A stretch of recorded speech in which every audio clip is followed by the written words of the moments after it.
vous allez bien. On se retrouve aujourd'hui pour la partie 1 du colo pas à pas. Donc ça, je vous en ai parlé il n'y a pas si longtemps.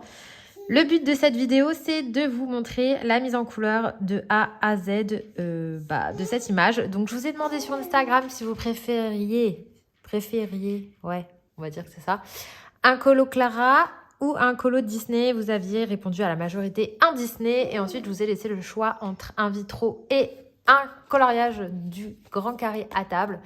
Et c'était très serré, mais vous avez fini par trancher en faveur du carré à table. Voilà, donc c'est un carré qu'on a quasiment tous, en tout cas tous ceux qui colorient Disney, on l'a quasiment tous acheté puisqu'il est très très beau. D'ailleurs, j'ai pas mal hésité sur le choix d'illustration et j'ai choisi celui-là parce qu'il y a quand même pas mal de choses intéressantes à montrer. Il y a l'herbe, il y a le bois, il y a de la plume, il y a du poil. Donc ça peut être sympa, il y a du feuillage, il y aura un petit fond, il y a du fruit, du légume, donc ça peut être cool de montrer tout ça. Bien sûr, la vidéo ne durera pas, enfin ça sera en plusieurs parties, mais ça sera pas 5 parties d'1 heure, rassurez-vous. Ce que je ferai, c'est qu'à chaque étape, je vous montrerai un petit morceau en temps réel et ensuite j'accélérerai, sinon ça sera beaucoup trop long. Parce que bon, voilà, une fois qu'on a compris comment je fais, on va pas rester 2 heures à me regarder colorier la table. Donc je vous montre comment je fais à chaque fois, chaque personnage, comment je fais un élément et ensuite, eh bien, ça sera accéléré. Donc là, pour la partie 1, je vous montre un petit peu comment je m'installe. Donc c'est simple, je prends toujours mon dessous là que j'ai. Je colorie sur ma table de salle à manger et pas à mon coin colo parce que j'ai ma fille qui est juste à côté de moi et qui a décidé de ne pas faire la sieste. Oui. Donc voilà, je peux pas aller colorier toute seule dans mon coin, bien sûr. Ensuite, je sors donc mon petit matériel de base que j'ai toujours dans ce pot. Donc, il y a des trucs parce que c'est le coloriage mystère, mais il y a mes stylos gel blanc, il y a mon Posca blanc, il y a ma gomme, il y a mon Tigal, il y a une rallonge crayon, il y a des drawings noirs et mon luminance blanc. Lui, c'est un que j'ai en plus. Voilà, parce que j'en ai plein. Donc là, c'est ce que j'utilise tout le temps. J'ai mon énorme trousse qui contient les luminances, les light fast et les drawings. Donc ça, c'est ce que j'ai tout le temps avec moi. J'ai pris aussi une trousse où il y a les arts dedans et les artesa pastel puisque du coup, j'ai envie de les utiliser un petit peu plus. Et du coup, j'ai aussi pris mes Chromaflow juste là puisque, pareil, j'ai envie de m'en servir dans ce coloriage. Donc voilà, ça va être un mélange de gamme de crayons de couleur. Comme vous le savez, moi j'utilise toujours plein de crayons de couleur. J'utilise jamais une seule gamme dans un colo. Ça, c'est un truc que je ne fais jamais. Et voilà, donc vous pouvez utiliser ce que vous voulez. Le but, c'est vraiment vous pouvez essayer de reproduire tout, puisque du coup, je vous mettrai toutes les teintes et les combos au fur et à mesure. Mais vous pouvez aussi choisir d'autres couleurs. C'est comme vous voulez. Allez, c'est parti. Allez, on commence tout de suite avec l'effet bois. Donc pour ça, j'utilise les drawings. Je pense que le combo bois, c'est vieux comme le monde. Ça fait déjà un bon moment que je vous le montre. Donc voilà, c'est toujours le même, je n'ai pas changé. Donc déjà, j'utilise le chocolate. Et en fait, je fais un dégradé assez simple, du plus foncé au plus clair, en définissant des zones d'ombre et en fait après tout simplement je viens redessiner avec mon crayon le plus sombre les traits du bois, les fissures du bois. C'est vraiment comme ça que je fonctionne et je trouve que ça a un rendu assez naturel. Donc là je suis en train de mettre d'abord le plus foncé aux endroits où j'ai envie que ça soit plus ombré. J'avais envie de partir sur un effet bois assez foncé puisque c'est une table d'extérieur. Donc je me suis dit qu'il fallait qu'elle soit assez bois vieilli, quoi. On va pas être sur un joli stratifié, hein. On va être sur quelque chose d'assez vieilli. Donc c'est pour ça que je suis partie sur ces couleurs-là un petit peu plus foncées.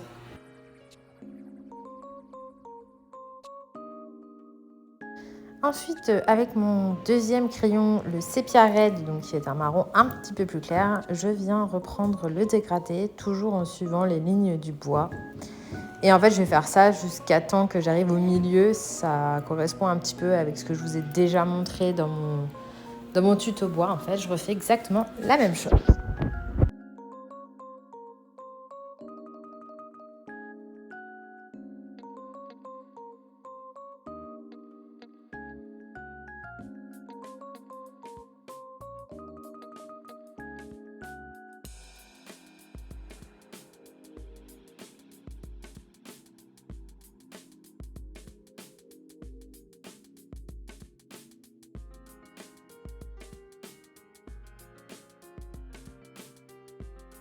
Donc voilà, une fois qu'on en est arrivé là, c'est à ce moment-là que je viens prendre le noir et en fait je viens un petit peu plus définir les traits du bois que l'illustratrice avait mis de base. Et en fait c'est vraiment ça qui va nous faire un effet, on va dire réaliste, hein. Bon, c'est pas non plus le bois le plus réaliste de la Terre, hein. Mais ça donne un petit effet supplémentaire puisque comme les drawings sont très très couvrants, quand on finit le dégradé, ils ont tendance à masquer complètement les traits du bois. Donc du coup, c'est pour ça que je viens repasser avec le chocolate et le Ivory Black. Je viens repasser les traits du bois. Et si jamais il y a des espèces de petits trous, on va dire, dans le bois, je viens les faire en noir pour faire un effet de creux. Donc là, je vais continuer de la même façon que je viens de vous montrer. Je vais faire tout le banc en vitesse normale, comme ça vous voyez bien comment je fais. Et le reste de la table, je ferai en accéléré.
Alors, une fois qu'on arrive ici, du coup, je suis repassée en vitesse normale. C'était pour vous montrer la tranche de la table. Donc, pareil, je viens faire mon petit dégradé assez grossièrement. Donc, avec le chocolate, le sépia red et je sais plus le nom des autres teintes, mais bref, exactement le même combo. Je viens mettre mon foncé sur les bords. Et ensuite, je vais revenir au centre avec la couleur la plus claire. C'est vraiment tout simple. Et ensuite, une fois que j'ai fini ça, avec mon noir et avec mon chocolat, je viens repasser les traits de l'illustratrice par-dessus pour donner un effet, faire l'effet du bois, quoi. Et vous voyez sur le côté vers Petit Gourou, il y a un espèce de creux et du coup j'ai colorié en noir pour vraiment faire l'impression que c'est creusé, quoi. Il y a un trou dans le bois. Voilà, tout simplement.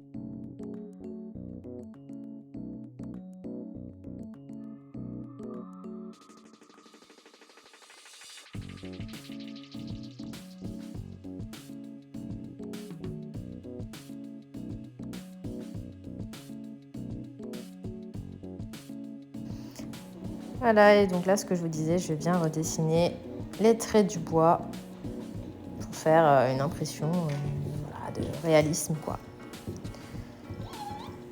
Voilà, j'espère que vous avez compris comment je faisais. Vous voyez que c'est pas bien compliqué, hein. Je vous ai pas filmé tout le bois parce que sinon on était encore là demain dans la vidéo. Donc là, du coup, je passe directement sur le tronc d'arbre puisque c'est pas exactement la même façon de faire. Puisque là, en fait, au lieu de faire des sortes de lignes, je vais venir recréer de l'écorce. Donc en fait, je fais des espèces de zones prédéfinies à l'avance où je vais, entre guillemets, faire mon dégradé. Donc là, vous voyez, je viens définir des petites zones hop, dans l'arbre pour faire un effet écorce. Voilà, donc là, hop, je viens faire mes petites zones. Ensuite, une fois que j'aurai fini ça, je vais venir faire mon dégradé avec le deuxième crayon. Voilà. Tac. C'est en fait exactement la même chose. Le seul truc, c'est qu'il faut faire des zones. Alors, je vous conseille de faire des zones pas trop petites. Parce que moi, au début, j'avais tendance à faire des zones trop petites et ça faisait un peu trop de zones d'arbres, un peu trop d'écorce. Ça faisait pas spécialement joli. Donc, je vous conseille de prendre des zones un petit peu plus grosses en fonction de la taille de l'arbre. Plus l'arbre est gros, plus faites des grosses zones. Sinon ça va pas faire spécialement joli. Donc là, vous voyez, je termine mon dégradé sur ma petite zone prédéfinie. Voilà. Et une fois que j'ai fait ça, ensuite, en général, je viens prendre mon noir ou mon chocolat, ou les deux. Et pareil, je viens redessiner les traits de l'arbre. Voilà, tout simplement. Je fais ça à chaque fois. Je viens rajouter du noir pour accentuer les ombres. Et je fais ça sur tout l'arbre. Et quand il y a un creux dans l'arbre, genre un trou, comme sur l'arbre à gauche, je fais en noir pour bien marquer le creux dans l'arbre.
Alors maintenant je vais passer au panier. Donc pour les paniers c'est pareil, j'utilise encore une fois les drawings.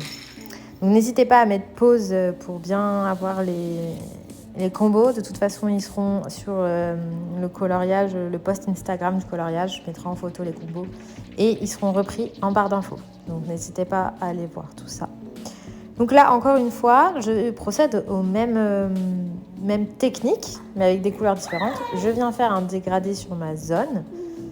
Et ensuite, après, je viens, avec les couleurs les plus foncées, retracer les traits du panier pour faire un effet osier, entre guillemets. Sachant que c'est le genre de truc, je ne sais jamais trop quelle couleur y faire. Un coup, je fais trop jaune, un coup, je fais trop marron. Donc bon, j'improvise. Là, je trouvais que c'était un poil trop marron. Donc c'est pas grave, tant pis. Ça sera un panier un petit peu... je sais pas. Voilà, j'improvise. La prochaine fois, je le ferai peut-être un petit peu plus jaune. Donc à vous de voir, soit si ce que j'ai fait, ça vous plaît, soit si ça vous plaît pas, peut-être mettre moins de marron, un peu plus de jaune.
Et maintenant, on s'attaque à la partie de l'herbe. Alors, pour l'herbe, vous voyez, j'ai utilisé des Chromaflow et un Lightfast. De toute façon, le Forest, je l'ai en je ne sais pas combien d'exemplaires. C'est vraiment mon chouchou pour faire l'herbe parce qu'il est super foncé.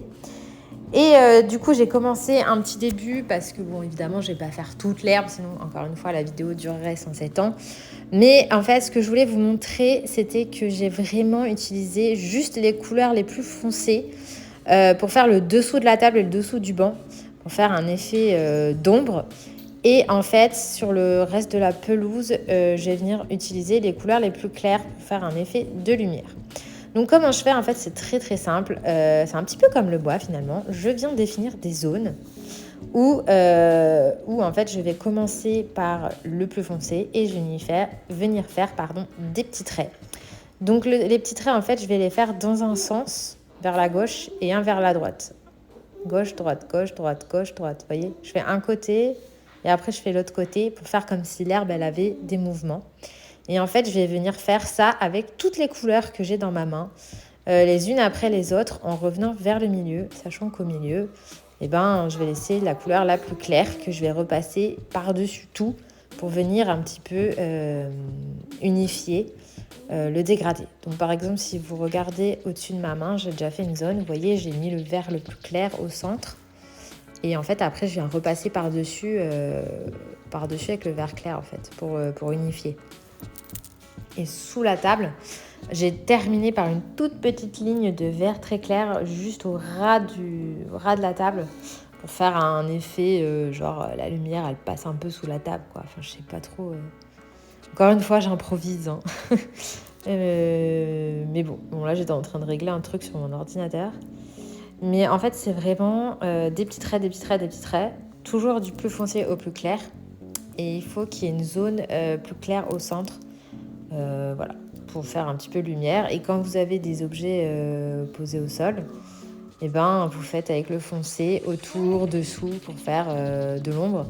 Quitte à rajouter du noir, d'ailleurs c'est ce que j'ai fait, j'ai rajouté un petit peu de noir pour vraiment bien marquer le dégradé, bien donner une impression d'ombre. Voilà. Et ça, en fait, je vais le faire de partout, sachant que au fond, ça sera peut-être un petit peu plus foncé au pied de l'arbre, un petit peu plus foncé au pied des légumes et des paniers. Et ça sera plus clair dans les zones en fait, que je vais prédéfinir moi-même. Et ensuite, je pense plus tard dans le colo, je viendrai faire les fleurs au sol. Et ce que j'aime bien aussi faire à la fin, quand j'ai terminé l'herbe, c'est faire 2-3 petits traits de Posca par-ci par-là, vert, pour donner une petite impression de relief. Ah ça y est, je me remets à colorier. J'aurais pu couper cette partie, mais bon, comme je parle, on va dire que ça occupe. Mais désolée pour cette pause, je ne m'étais même pas rendu compte que j'avais bugué aussi longtemps, quoi.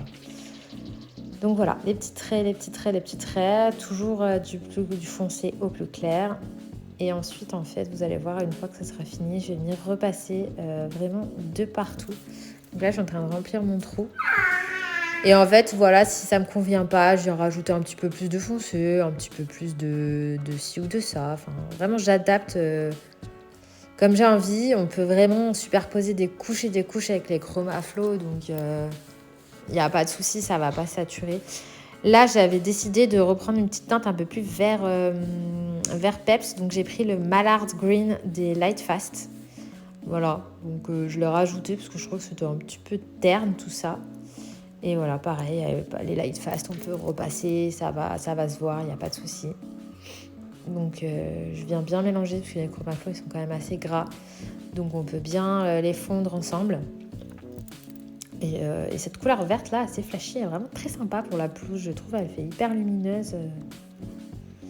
Ça fait bien l'herbe bien verte et bien fraîche. Donc voilà comment je fais. Et je fais ça de partout. Donc c'est assez long par contre, il faut être patient. Mais le rendu à la fin est assez sympa. Enfin, je trouve.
Voilà, on arrive à la fin de cette première partie. Désolée pour les bruits de tondeuse à gazon ou de bébé. J'ai fait de mon mieux pour arriver à enregistrer la voix off en silence, mais chez moi, le silence, c'est rare. Donc dans la partie 2, on verra ensemble les fruits et les légumes et je pense les personnages. Et dans la partie 3, on fera le fond et le feuillage des arbres. Voilà. Je pense que les 3 vidéos vont arriver dans la semaine, comme ça vous pourrez le débuter fin de semaine prochaine, enfin fin de semaine. Et j'espère que vous arriverez à le faire. Si vous avez des questions sur quoi que ce soit, n'hésitez pas. Je vous répondrai soit dans les commentaires, soit sur Instagram, soit où vous voulez. Et puis écoutez, bon colo. Bye!